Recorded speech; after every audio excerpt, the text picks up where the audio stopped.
আজকের ব্রাইডের লুকটা ছিল পুরো রয়্যাল লুক। এই লুকটা দেখতে হলে আমার সাথে কিন্তু একদম শেষ পর্যন্ত থাকতে হবে। হ্যাঁ, হ্যালো বন্ধুরা, আমি সুবর্ণা আজকে আবার একটা ভিডিও নিয়ে তোমাদের সাথে চলে এসেছি। এই মানে ডেকোরেশনটা দেখো, পুরো গায়ে হলুদের ডেকোরেশনের মতো মনে হচ্ছে না? ইয়েলো অ্যান্ড হোয়াইট কম্বিনেশনটা, মানে আমার তো এরকমই মনে হয়েছে। আমার মনে হয়েছে এটা রেড হলে বা পিঙ্ক হোয়াইট হলে কিন্তু বেশি ভালো লাগতো। যাই হোক, যার যেটা ভালো লাগে। কিন্তু হ্যাঁ, ওর এই ডেকোরেশনটা কিন্তু গায়ে হলুদের যে ওর লুকটার সাথে কিন্তু দারুণ লেগেছে। ওই লুকটাও কিন্তু তোমাদের সাথে শেয়ার করব। একদম ফুলেশ্বরী সেজেছিল গায়ে হলুদে। তার আগে তোমাদের সাথে শেয়ার করব এই মন্দিরটা, যেটা অনেক বছর পুরনো মন্দির।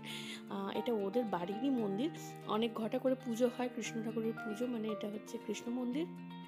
খুব বড় করে হয়, ধুমধাম করে পালন করা হয়। আর এর পেছনেই ছিল দুর্গা মন্দির, ওখানে দুর্গা পুজোও হয়। আচ্ছা, এরপরে চলে এসেছি বৃদ্ধির লুক নিয়ে। বৃদ্ধির লুকটা তো ও মাই গড লেগেছে আমার কাছে, খুবই ভালো লেগেছে। তোমরা কিন্তু জানাতে ভুলবে না কেমন লেগেছে। ওর নাম কি জানো? রাই। ওর পুরো রাই কিশোরী লাগছিল বৃদ্ধির লুকটাতে। আমার তো খুব ভালো লেগেছে। Red lip and white sari, উফ, দুর্ধর্ষ একটা কম্বিনেশন। তো ওই যে দেখো, মাঠে ওর কিন্তু ফটোশ্যুট চলছে বৃদ্ধির, আর ওর ফটোগুলো এত ভালো এসেছে, আমি নিজেই দেখে বলছি উফ, কি দারুণ লাগছে।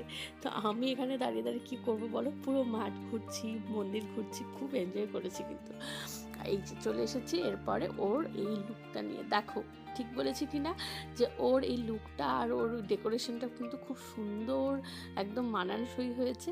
তো ওকে পুরো ফুলেশ্বরী লাগছে কিনা বলো, খুব সুন্দর দেখতে লাগছে, পুরো রানী রানী লাগছে। আচ্ছা, এবারে বলি, ওর যে ব্রাইডাল লুকটা কিন্তু এর থেকেও সুন্দর হয়েছে। মানে তিনটে লুক ওর একদম তিন রকম, অ্যাকচুয়ালি চার রকম। ওর রিসেপশন লুকটা আছে, সেটা তোমাদের সাথে শেয়ার করব পরের ভিডিওতে।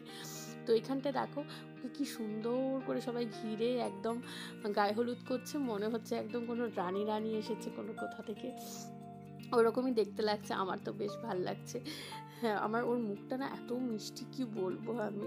আচ্ছা, ওর ড্রেসগুলো দেখেছো? ও কিন্তু গায়ে হলুদ হচ্ছে বলে যে একদম কম দামের শাড়ি বা একটা যাই হোক পরতে হয়, ওরকম কিন্তু পরেনি। ও পুরো বিয়েটা কিন্তু এনজয় করেছে। এরপরেই চলে এসেছিলাম ওর জুয়েলারি কালেকশন নিয়ে। এই দেখো কত সুন্দর জুয়েলারিগুলো, আমার তো খুব ভালো লেগেছে জুয়েলারিগুলো, দারুণ দারুণ একেবারে, মানে এক কথায় একদম অসাধারণ জুয়েলারিগুলো। সোনার কি দাম বলো, তার উপরও এত এত জুয়েলারি, উফ। পুরো লুকটা তোমাদের সাথে এবার শেয়ার করছি। ওনা পুরো পিঙ্ক ব্রাইট সেজেছিল, আর একটা জারদৌসি বেনারসি পরেছিল, যেটা এখন আর কেউ পরে না, মানে সচরাচর আমি দেখতে পাই না। আগে তো প্রচুর চল ছিল, কিন্তু ওই বেনারসিটা আমার এত ভালো লেগেছে, দামও অনেক। তো এই দেখো ওর লুকটা দেখেছো, ওর পিঙ্ক আই, পিঙ্ক লিপ, একদম পুরো পিঙ্ক ব্রাইট সেজেছে। আর রিসেপশন লুকটা তো আরও অন্যরকমের হয়েছিল, সেটা কিন্তু নেক্সট ভিডিওতে আমি পোস্ট করব। তোমরা কিন্তু আমাকে লাইক, কমেন্ট, ফলো করতে একদম ভুলবে না। তোমরা কমেন্ট করো না কেন বলো তো? কমেন্ট করলে তো আমারও ভালো লাগবে যে আমার কাজটা কেমন লাগছে না লাগছে। খারাপ লাগলেও বলো, আমার কিন্তু কোনো খারাপ লাগবে না, কারণ তোমাদের কাছ থেকেই তুমি শিখতে পারবো। তোমাদের মনটা আমি জানতে পারবো যে তোমরা কেমন টাইপের লুক চাইছো দেখতে। তো আমি সেইভাবেই একটু কাজটা করব।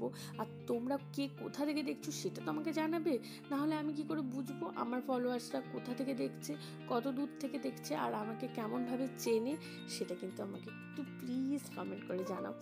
বাই, তোমরা ভালো থেকো, সুস্থ থেকো, বাই।